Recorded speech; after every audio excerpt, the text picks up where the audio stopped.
I'm AJ O'Leary. We're here at Church of the Savior in Paramus, and my project was to build storage shelves for the daycare and preschool programs that they have here. So I chose this project because this is where I went to preschool, and I wanted to give back to them because of what they did to me. They brought me up through school. And so I contacted them, I asked them what they wanted me to do, if they had any ideas. They had a few ideas. They had this idea, they had the idea of cleaning up a youth room. They had all these different ideas, and I chose the shelf one because I felt like it would benefit them the most.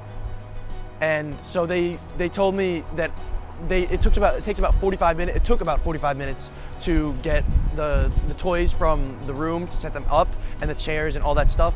So after my project was done, it ended up taking them around 15 now. So I saved them about half an hour of setup time where they could be using to do other things. Okay, so there were a few things that led up to Project Day, if you don't mind me just going over that real quick.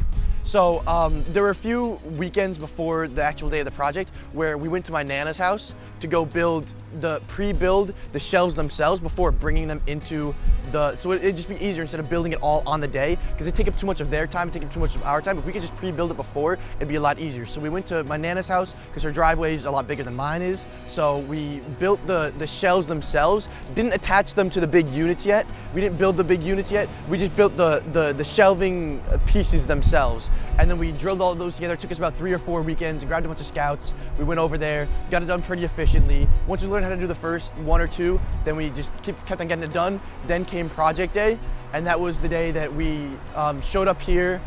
It was a 2-day it was technically a 2-day process because the first day we just brought everything in. It took a lot less time than I thought it would. And then the second day, which was I believe Friday, we brought everything in, and then Saturday we started to actually build the shelves themselves. So on Project Day, I sent out a sign-up genius, of course, to all the scouts, see what they want, see what their availability was. Then once everyone got there, I had 2 shifts of people coming in because I knew I'd be there for at least 6-7 hours just trying to build these things. So I had the younger scouts. They were sanding the shelves because they couldn't really use the power tools because of the age restrictions. So the younger scouts would sand the shelves, then they'd hand them to the older scouts like me and my fellow peers, and then we put the things together. And I'd basically just instruct everyone on how I wanted them built and how they were going to end up looking and where I wanted them on the wall and that good stuff. I learned a lot about leadership, to be honest. It was a lot harder than I thought it would be. To get all these scouts, on task, making sure everything's getting done at the right point in time. So I think it was the leadership. I gained a lot of leadership throughout guiding, because I was told going into it that I shouldn't be doing most of the work. It should be me teaching and guiding these kids. So even though I wanted to get in there and I wanted to make sure everything was perfect and wanted to make sure that everything was done the way that I wanted to, I had to take a little back seat and let everybody else get it done. There were a few obstacles with the amount of wood that we got. I think we needed a little bit more. And then some of the other obstacles were on the day itself. It was taking a little while. The first shelf took a lot longer than we thought it would because we didn't really know what we were doing. And then in the planning phase, we had to redo a few measurements. We had to redo a few. I had to redo how I wanted to do it a bunch of times. So we ended up making 4 separate shelving units and then drilling them all together. Originally, I think I was going to make 3 or 2, and that would have caused a little bit of a dip. So we realized that on the project day, so we kind of like switched it up as it happened.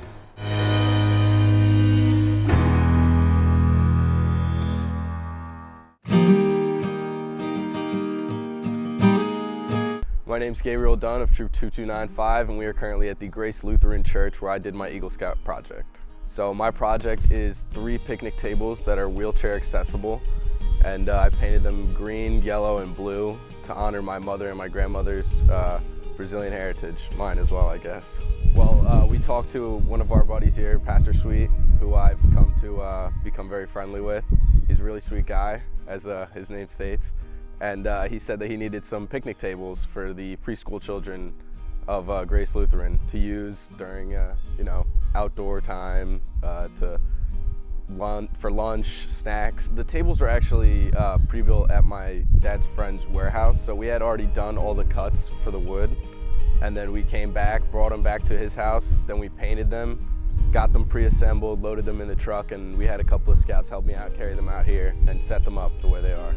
A lot of practical skills, you know. I mean, I was already pretty well versed with like a screwdriver and power drills and saws and stuff like that, but this really refined my skills. And then, you know, also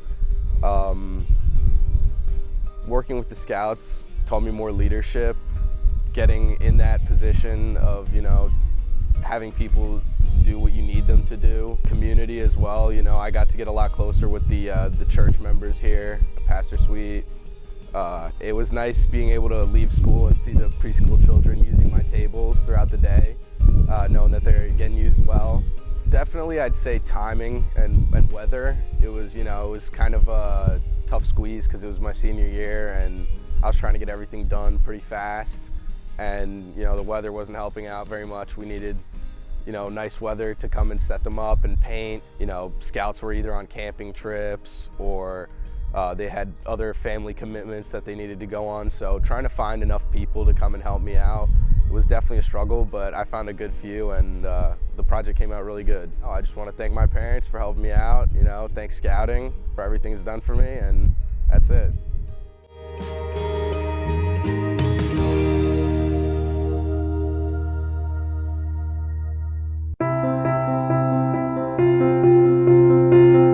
My name is Thomas Dunn of Troop 2295. We are at Grace Lutheran Church, and my project consisted of improving the backyard area of the Grace Lutheran Church play area, as well as improving some safety features in the school in order to allow them to renew their teaching license.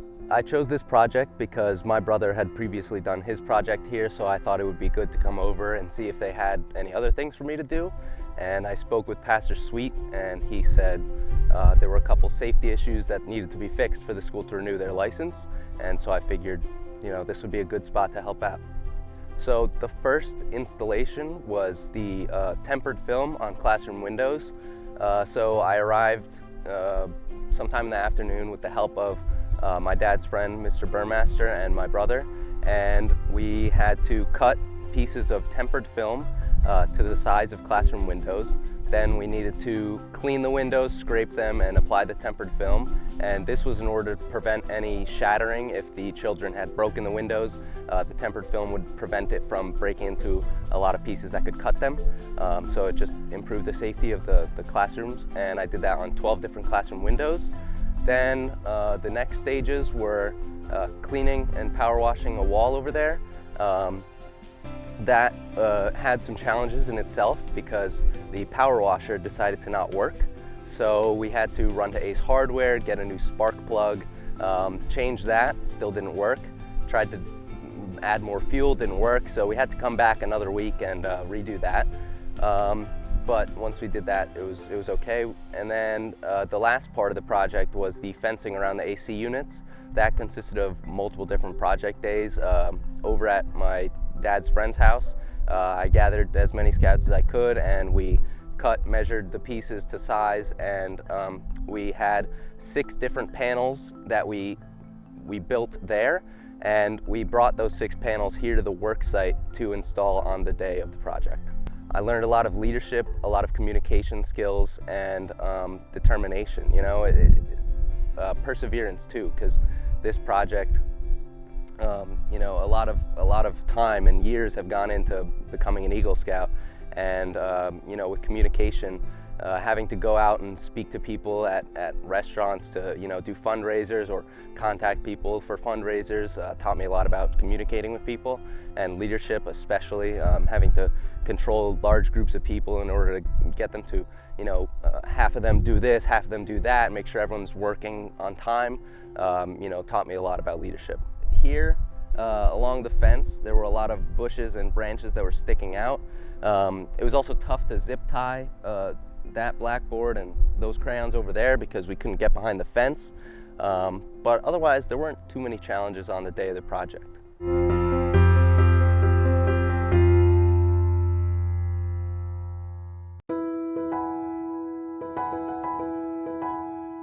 Hi, my name is Tristan Hooper, and we're here at the River Edge Friends of the River Edge Library storage facility right next to the River Edge Library. I had been floating around with a couple ideas, like I wanted to build not build an orchard, but like like establish an orchard in town or like build a Gaga pit, but I hadn't really had any concrete ideas.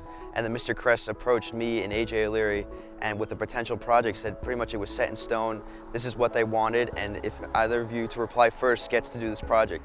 And I jumped at it. When I first met with the beneficiary, they hadn't really had like a set idea of things they wanted to do. They just gave me a tour and they were like, okay, this is kind of bad. Could you do something with this? What about this? And I was like, okay, so we made a laundry list of ideas, and I saw which ones were feasible. Like, one of the original things was to do this concrete, but that was way too expensive and it would require permits that we couldn't really obtain. So instead I was like, okay, we'll do the outside work. So I scraped all the sheds, paint off, put primer, and then painted it. I did the gutters. I put outdoor exterior lights, so if they're working outside and they can see in the dark when they're starting to close up one of their sails.